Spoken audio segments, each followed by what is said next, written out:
आमर भाषार जुड़े नाट पुस्तक लोकार्पित 5 ड्रामा निश्चय है बनवासी क्लब तरफ रथपड़ा तरफ डेफिनेट तार संगे सुवर्णपुर जिल्लार विशिष्ट युवनाट्यकार निर्देशक तथा अभिनेता प्रद्युम्न कुमार साहूंक नाटक संकलन आमर भाषार जुड़े नाटर लोकार्पण हो जाइछि।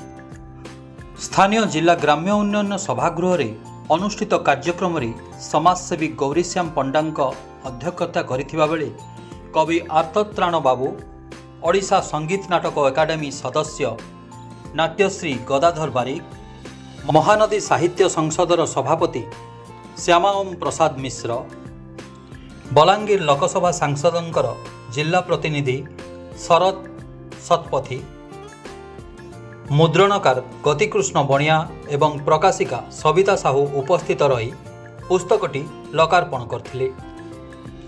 कोइली एवं उलटा भारत परी दुईटी भिन्न स्वादर नाटक संकलित एही पुस्तकटी समस्तंक आदर हेबा सह नाट्य साहित्य को समृद्ध करने दिगरे विशेष सहायक हेबो बोली अतिथि माने मत व्यक्त करथिले।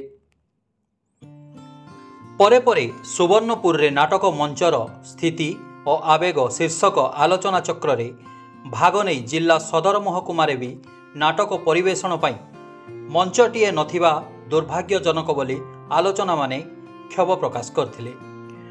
ऐतिह्य और संस्कृति संपन्न सुवर्णपुर रे अन्य अनुष्ठान द्वारा नाटक उत्सव विशेष करी नोडाल एसोसिएशन फॉर एमेच्योर थिएटर द्वारा जातीय स्तरीय नाटक महोत्सव राष्ट्रीय नाट मेला आयोजित होई आसुथिला, किंतु भीमभोई कलामंडप भंगा जिबा परे नाटक उपयोगी मंचटीएर अभाव जोगु विगत वर्षरु आउ कोनोसी जातीय स्तरीय नाटक उत्सव अनुष्ठित हेबा संभवपर होई पारु नाही।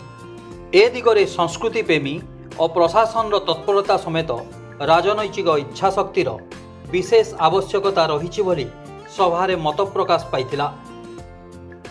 प्रकाशित नाटक द्वयरे विभिन्न समय रे अभिनय करिथिबा कलाकार माने नाट्यकार को शुभेच्छा जणाइबा सह नाटक परिवेषण समयर अनुभूति बांटिथिले। सुवर्णपुरु Prakash Chandra बेवर्तांक report, spotlight India.